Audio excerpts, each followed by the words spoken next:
Man ana man ana man ana laulaku. Assalamualaikum warahmatullahi wabarakatuh.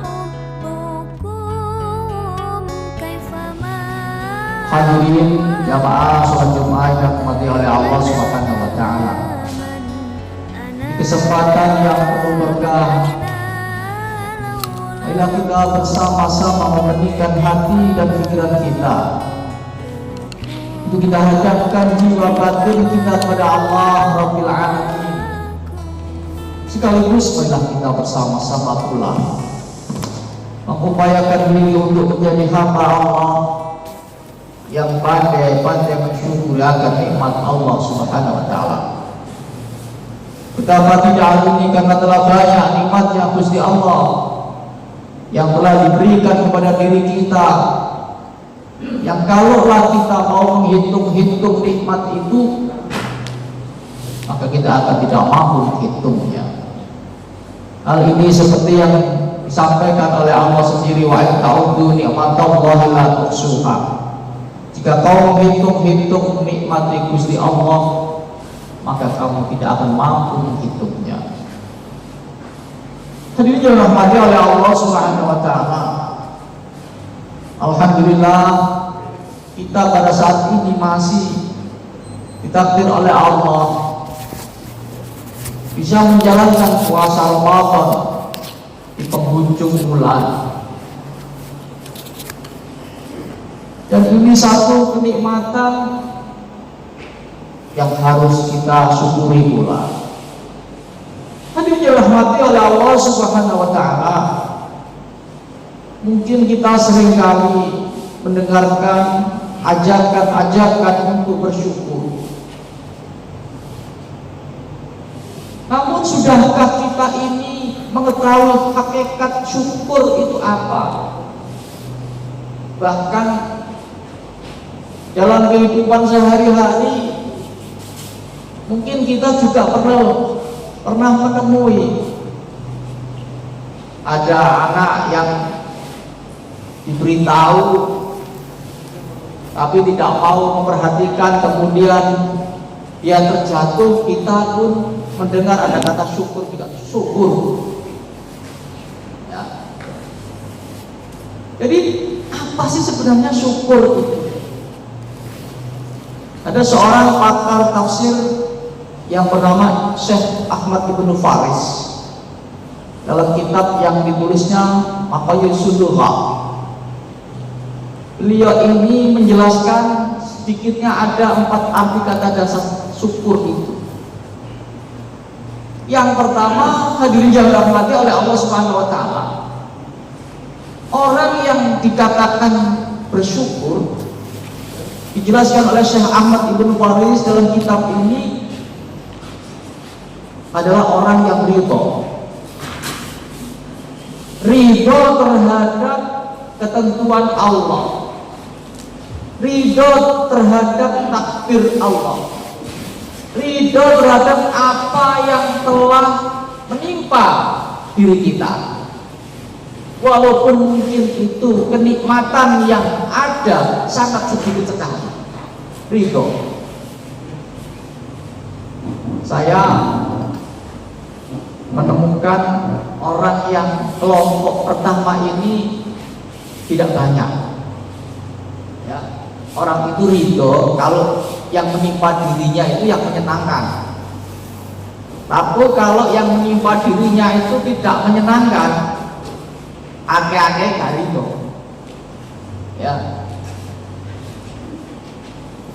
Jadi tidak banyak ya orang yang ridho ini ya, orang-orang yang sudah pilihan hatinya. Siapa itu? Saya menemukan seorang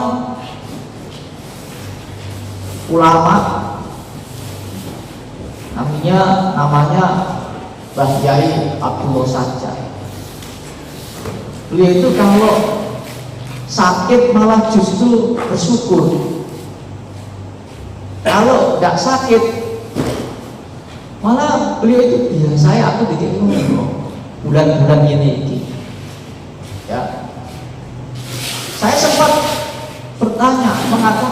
Loh, Yai, yang itu kepingin sakit, kepingin sehat, kok panjenengan paling sehat, kok malah biasa bulan ini kayak itu. Iya, justru kalau saya ini sakit, saya merasakan kenikmatan. Kok sakit ngoten? Kalau saya sehat, anak-anak cucu-cucu saya itu ya sudah berjauhan, jarang nemui saya, jarang hidupi saya. Begitu saya sakit, anak putuku podo moro mijeti aku, lukokno apa sing senengku. Justru itu. Dia merasa gembira, merasa bahagia. Nah, ini. Yang kedua, hadirin yang dirahmati oleh Allah Subhanahu wa taala. Orang yang bersyukur itu dikatakan oleh Syekh Ahmad bin Faris digambarkan seperti syakaratu syajar, pohon yang indah. Orang itu kalau berteduh di bawah pohon yang rindang, insya Allah akan senang. Apalagi di panas terik matahari yang menyengat. Saya lewat di jalan yang kanan kirinya itu penuh dengan tumbuhan, di jalan Ayani sana rasanya nyaman kalau siang hari yang panas seperti ini. Ya. Nah, orang yang bersyukur itu kalau dia itu hidup dan diberi kesuksesan oleh Allah, mungkin dia menjadi orang kaya, mungkin dia menjadi orang yang dihormati, pejabat dan sebagainya. Maka jadilah seperti pohon yang rindang ini, menyenangkan orang-orang yang ada di sekelilingnya. Itu orang yang bersyukur, bukan sudah menjadi orang kaya, waduh sombongnya bukan main. Ya, sudah punya jabatan, kedudukan, aduh sombongnya bukan main. Ya, tapi orang yang bersyukur itu ketika dia menjadi besar, menjadi orang besar, maka dirinya mampu memberikan kesejukan masyarakat yang ada di bawahnya, anak buahnya, ya, warganya. Ini orang yang bersyukur. Ya. Tentunya dirahmati oleh Allah Subhanahu wa taala.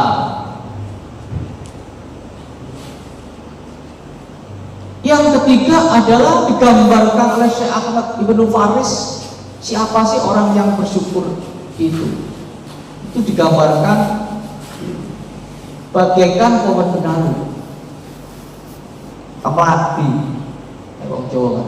Pohon benalu ini tidak bisa hidup kalau tidak menempel kepada pohon yang besar.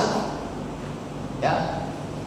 Maka orang yang bersyukur itu adalah orang yang merasa ketika diberi kesuksesan oleh Allah, diberi kenikmatan oleh Allah, ya, diberi kekayaan oleh Allah, diberi kesehatan oleh Allah, dan yang lain-lain yang menyenangkan itu, yang diharapkan, yang diinginkan itu, dia merasa bahwa semua itu adalah pemberian dari Yang Maha Agung, Allah Subhanahu wa taala.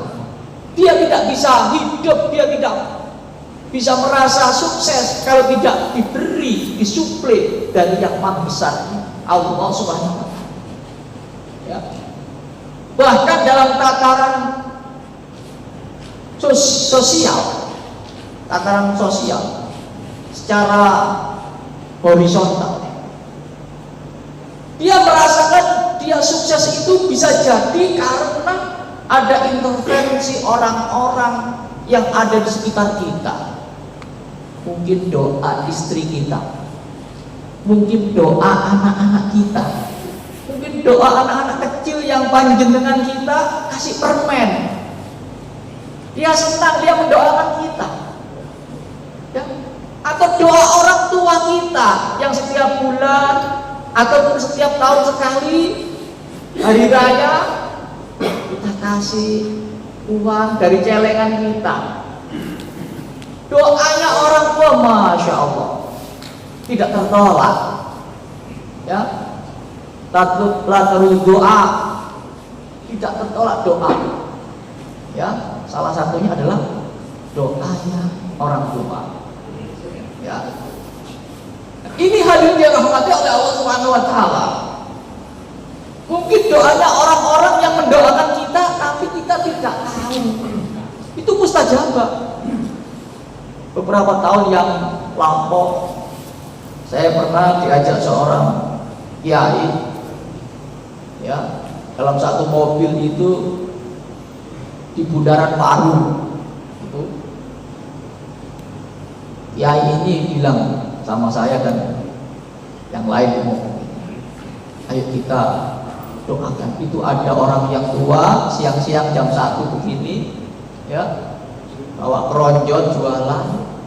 Kita doakan semoga jualannya diberi oleh Allah cepat laris, laku, rezekinya barokah, bisa menghidupi anak istri. Di dalam mobil sang kiai ini mendoakan orang ini. Ya. Dan kalau kemudian orang yang tua yang jualan di siang hari ini pakai keronjot sepeda ondel ini, kemudian dagangannya laris, dapat pulang membawa rezeki untuk anak istrinya, maka dia tidak tahu. Terusnya ada intervensi orang yang mendoakannya, orang yang mendoakan kita mungkin kita tidak tahu. Ya, makanya kita, ya Allah, tidak boleh sombong. Kita sukses itu mungkin ada intervensi dari orang lain yang mungkin kita ini tidak mengetahui. Ya. Dan yang terakhir, apa sih yang dikatakan syukur itu? Syekh Ahmad Ibnu Faris ini menjelaskan orang yang bersyukur itu diibaratkan seperti dua orang laki-laki, satu orang laki-laki dan satu orang perempuan, seperti halnya Ibu Adam dan Bapak Hawa. Asalnya itu sedikit, asalnya satu laki satu perempuan, akhirnya bisa menjadi banyak.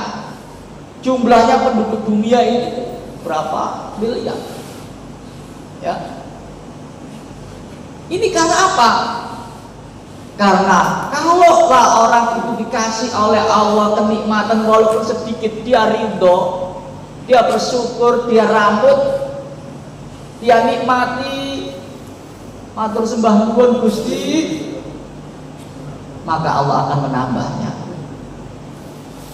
Hal ini dijelaskan oleh Allah dalam Al-Quran surat Ibrahim.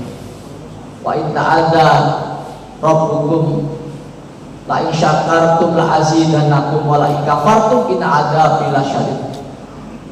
Wa in ta'adza rabbukum la in syakartum, ya,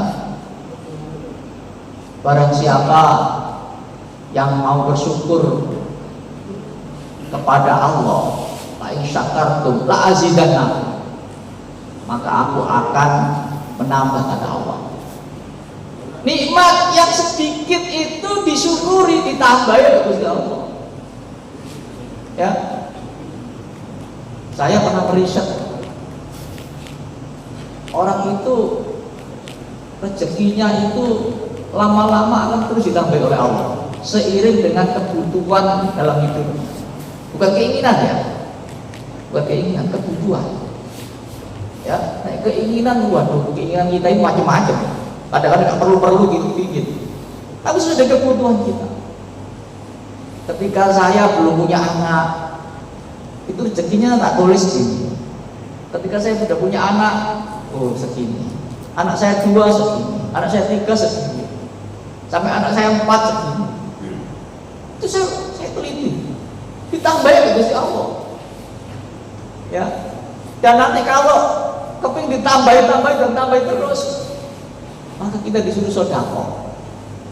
Ya, nanti Allah akan justru melipat gandakan dan melipat gandakan. Ini kalau kita hitung-hitungan tentang apa yang sudah kita berikan kepada yang lain. Tapi orang-orang tertentu sudah dia ngasih, sudah tidak berharap apa kecuali mengharap keridhaan Allah Subhanahu wa taala.